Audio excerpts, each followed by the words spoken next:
роди и останува вечно дете и сонувач дека доброто сепак ке натежне над злото. Така би опишале многумина. Таа знае да се фати самата како задоволна од тоа како напредува новата зграда на Македонската филхармонија. Поминувајќи по камениот мост, се смее од радост. Таа би била најсреќна ако новата филхармонија стане еден голем музички центар, каде цело време секој добронамерник би можел да види и чуе нешто убаво. И сите ние ќе се туркаме за карта во кино, филхармонија, опера, балет или нова книга во книжарница. Тоа е таа, директорката на Македонската филхармонија Маја Чаначевиќ, во главната улога во Неформална.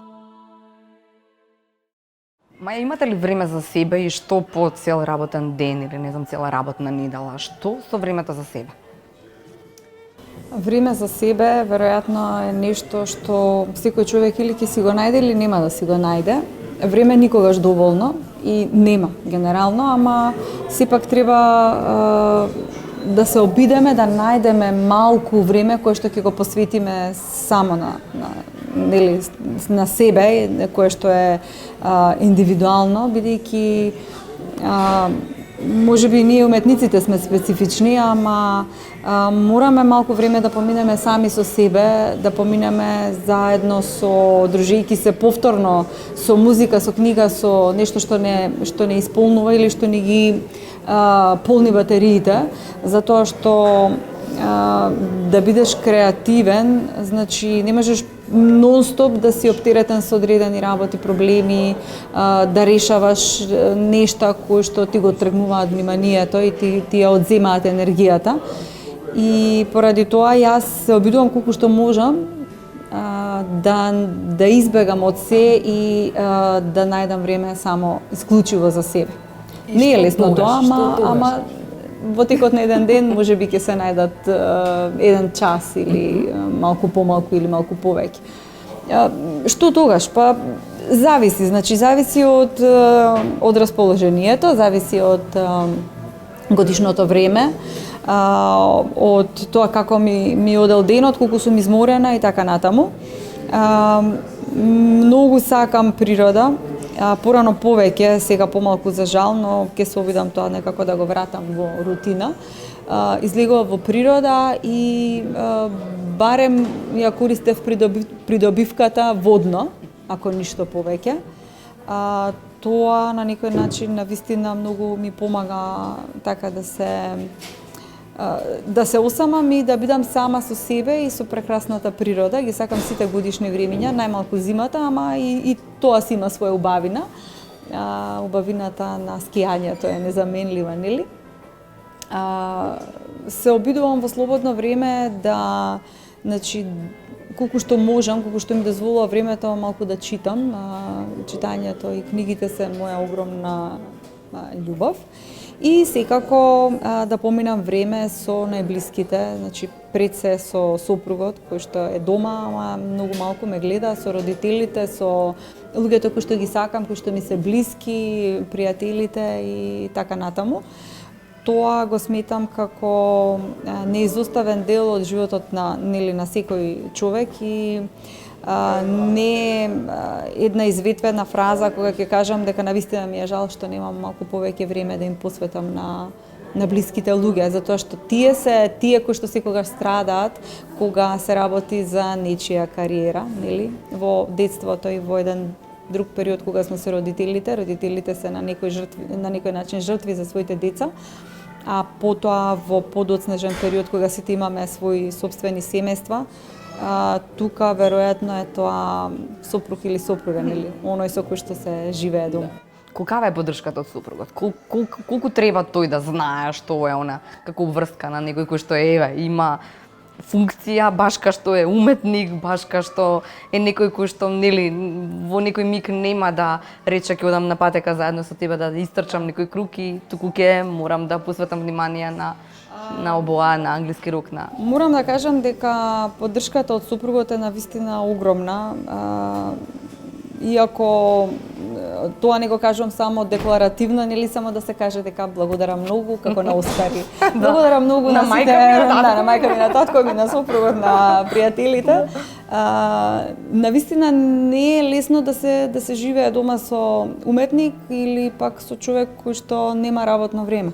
Значи ние немаме работно време ниту како уметници, ниту пак како еве јас сега како прв човек на филхармонијата.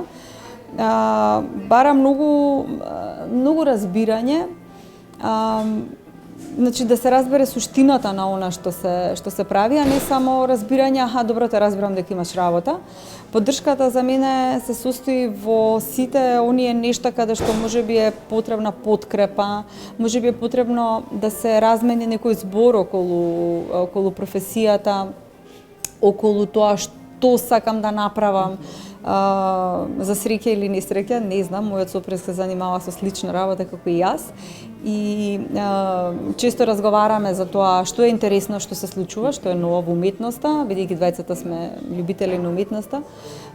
Што е сега тренд, да речеме, во ликовната уметност, во музиката, во различни жанри на музиката, во филмот. Колку е критичен кога што сте вие, кога сте вие на сцена, кога е вашиот, да речеме, во наводници оркестар? Многу критичен. Сега, ако ме гледа после ова интервју, ќе ми каже дека сум правела вака или онака со рацете. За да не кажам се?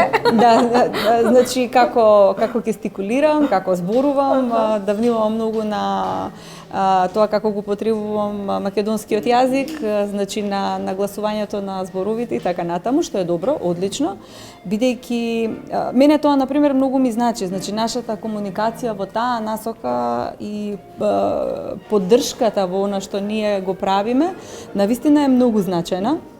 Бидејќи е многу лесно да се каже, добро, мене дома сопругот оди на пазар, купува, јас ги немам тие обврски, или ќе направи нешто што јас не морам да го направам, ама тоа можеби ќе стигнам да го направам кога ќе одам на работа, па ќе застанам нели да купам нешто, ама оние други нешта кои што се голема посветеност, голема љубов и помош и совети за одредени нешта во професијата, ги сметам како навистина значајна и суштинска поддршка, и тоа е тоа што навистина многу ми значи, зашто сум многу благодарна. Вака искрено ве нервира некогаш кога ќе биде премногу критичен, па ќе каже врска не беше добро. Дали ме нервира? Па веројатно јас можам да си го кренам носот во првиот момент, значи ќе го кренам носот и потоа кога навистина ќе видам дека е во право, ќе кажам добро да сега имаше право, ама па не знаеш ти како е тоа. Добро е што е критичен, затоа што еве јас гледам дека на тој начин растам, нели? Кога ќе погледнам некој интервју што сум имала пред години наназад и сега, гледам дека таа критичност била навистина во вистинска насока. И не само значи околу тоа, воопшто во нештата што ги правиме, критичноста за тоа дека треба да посветам повеќе внимание на себе.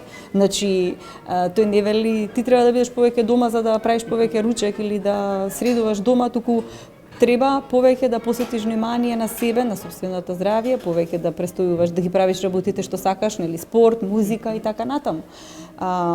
Тоа е тоа што е многу значајно и зашто сум јас крајно благодарна и вака јавно да кажам.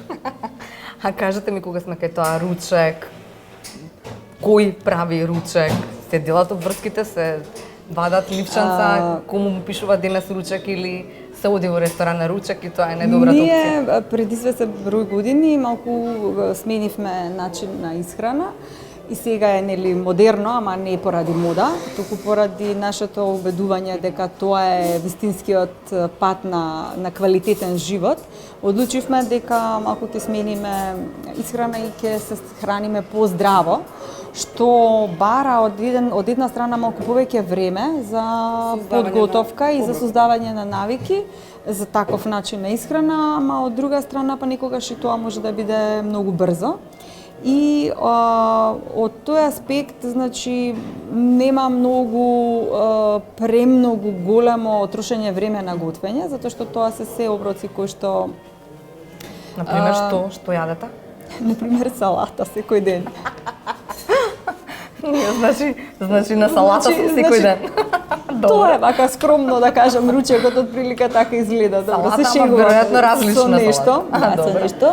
Така што се направи една голема салата со различни додатоци и да се земе парче риба или нешто друго. Не бара премногу долго време, иако искрено мене ми се допаѓа и нашата македонска кујна, што би се рекло манџички е супер нешто и јас многу го сакам тоа и нели правиме тоа. Ми се допаѓа и различна кујна. Знаете, во текот на животот, кога човек има можности да патува, фала му на Бога, сум имала такви можности, сум запознала повеќе различни кујни, вкусови и така натаму и сега веќе можам да кажам од оваа кујна ова ми се допаѓа, ова не ми се допаѓа. Не можам да ги направам дома сите тие јадења, затоа што понекогаш немаме ниту состојки соодветни за тоа, а немам ни толку време, но сепак дури јас сакам да готвам. Сакам да готвам за себе, за нас дома, сакам да готвам за пријателите. Така што исхраната ја сметам како многу значаен дел од живењето на секој човек и треба да се посвети на вистина поголемо внимание. Особено што еве на пример во Македонија. Македонија е поднебје кај што се што ќе се посее ќе никне. Се уште имаме многу квалитетна почва, значи во одредени делови на Македонија не е загадено, се уште има чиста вода, што верувајте во одредени средини луѓето се борат се уште со чиста вода за пиење или почва која што каде што не може се да се посади или климата не е добра.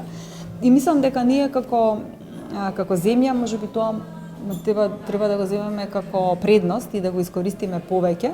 Знам понекогаш да се пошегувам и да кажам, доста ми е од се, сега ќе си земам една нива и ќе си произведувам органска храна. Тоа трае 3 минути, нели? Толку завршува дека јас тоа нема да го направам, ама навистина посакувам во нашата држава да се создадат повеќе услови токму за производство на органска храна која што ќе биде достапна на сите луѓе.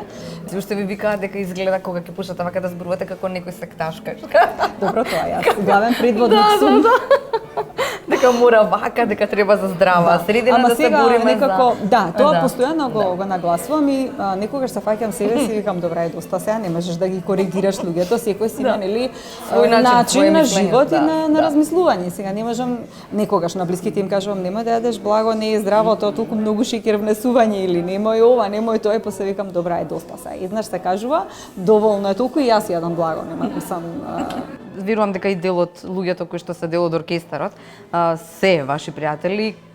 Колкава е бројката? Има ли се проречија ли тие по овие години откако сте на одговорна, сепак е одговорна функција, да си директор, да си менаџер, лидер, како сакате? Знаете како човек, како старе, значи влегува во различни периоди од животот, веројатно ќе има се помалку вистински пријатели од различни причини. Јас со години ги имам истите пријатели, имам и нови, стекнав нови пријатели, што со работата, што нели од различни околности. И сум многу среќна поради тоа.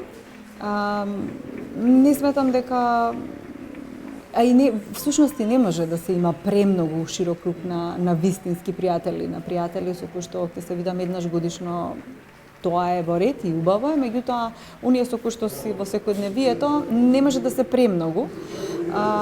Пријателите што ми биле во колегите пред се во оркестар, тие се истите и тоа не може да се смени. Сте рекле по концерт се чувствувам емотивно испразнето, што не можам ни од столчето да станам, а од друга страна пак не можам да заспиам, бидејќи од глава не можам да се исфрлям музиката. Се повторува и не престанува.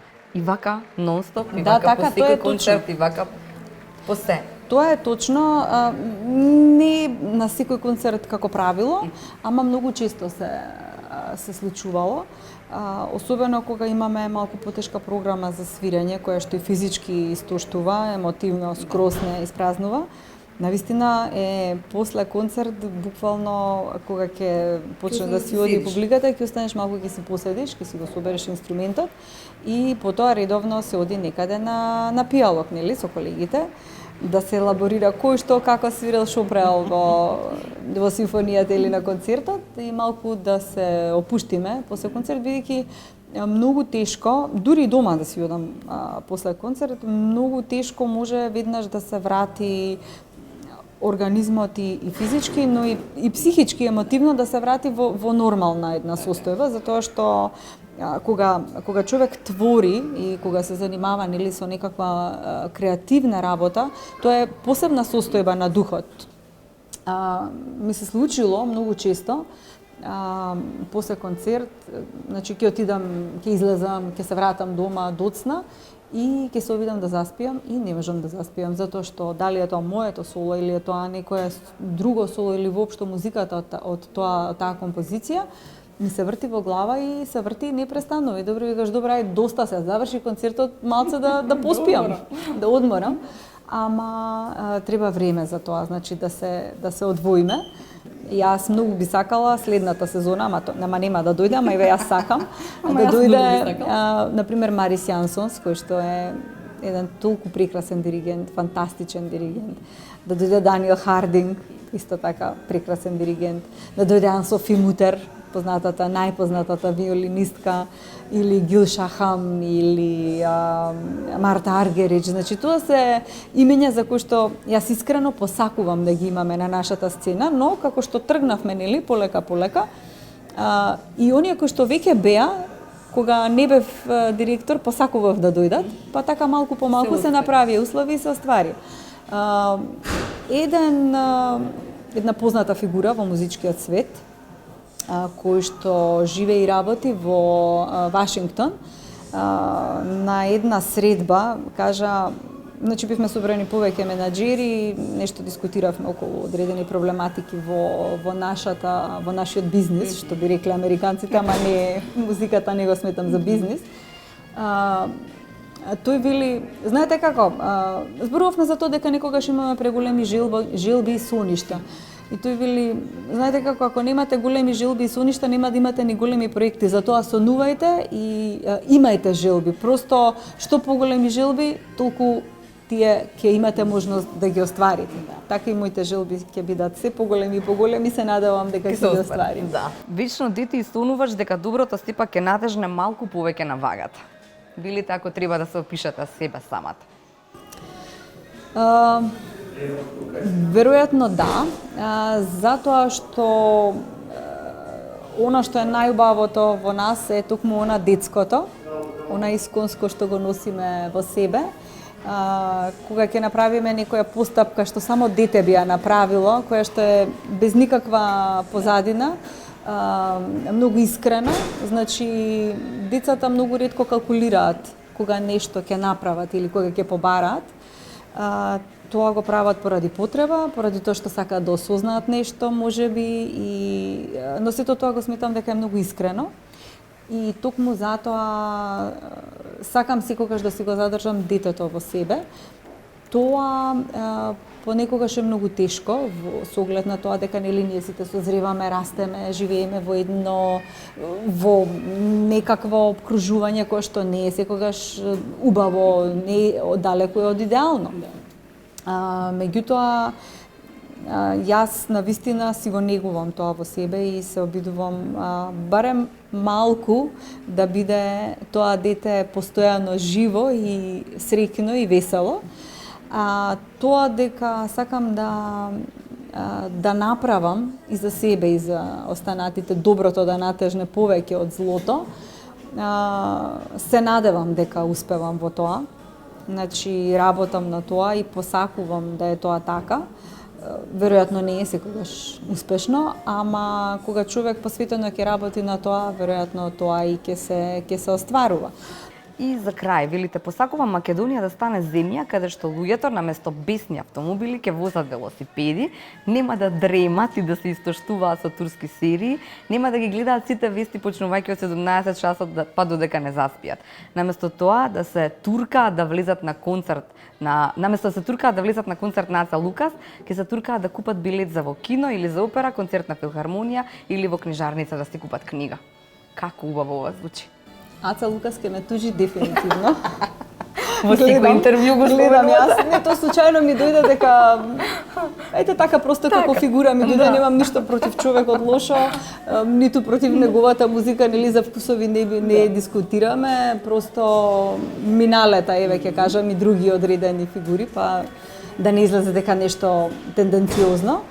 За бесните автомобили, јас многу сакам спортски автомобили, инаку и возам многу брзо. Во последно време не, бидејќи постојано ме застанува полиција кога излегувам надвор од Скопје и сега возам попристојно. Немам ништо против бесните автомобили, ама тоа го кажа во една друга насока. Бидејќи да не биде тоа целта на животот. Да не биде Така. токму така. Значи, ако некој може да си дозволи да има бесен автомобил во ред, ама тоа бесен во позитивна смисла, убав, нели? Да. Не, но да не дивее со тој автомобил низ улиците на градот, да не вози така што ќе се плашам да стапнам на улица, Да. значи да ја преминам улицата.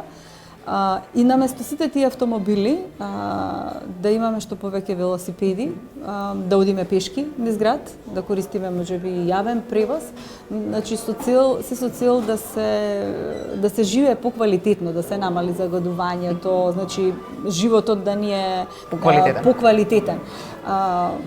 Јас главно, за жал, морам да одам со автомобил на работа. Ама многу сум посрекна кога одам со велосипед. Значи кога ќе тргнам од дома по патеката на кеот на Вардар и тука низ центар и стигнувам на работа и просто сум заборавила како и сум дошла, значи многу сум поопуштена, порелаксирана, нема ниту еден автомобил, не мора да се нервирам во сообраќајот, кој како вози, кој како ме излетува, без жмигавец, без трепкач и така натаму. И навистина би била посрекна кога би можела што почесто да користам велосипед. Посакувам да е Скопје велоград, навистина. Мислам, гледам дека има некакви обиди иницијативи тоа да се направи и навистина ги поддржувам тие иницијативи и ќе се радувам кога ќе видам што повеќе луѓе на велосипеди. Јас се шегувам дека во новата концертна сала ние ќе имаме паркинг за нашите возила, ама викам, ние не ни треба, ние сите во филхармонија со велосипеди, што е точно, има многу голем број на музичари што сидат со велосипед на работа. Значи, од тој аспект, навистина, посакувам да станеме земја која што ќе има поинаква култура во секојдневието, значи возење во сообраќај, на улица, на пешачки, во продавница, значи повторно доаѓаме до почитувањето. Почитувањето, значи кога луѓето тука се зачудуваат ако им помогнете со премногу тешка кеса која што купиле или ако ја отворите вратата за тие да влезат, а вие после да излезете. Значи некои работи кои што се нормални, кои што треба бидат нормални, значи за тоа не треба ние сега да разговараме, тука се чудни. Посакувам тоа да биде нешто што е нормално, како и секаде на друго место.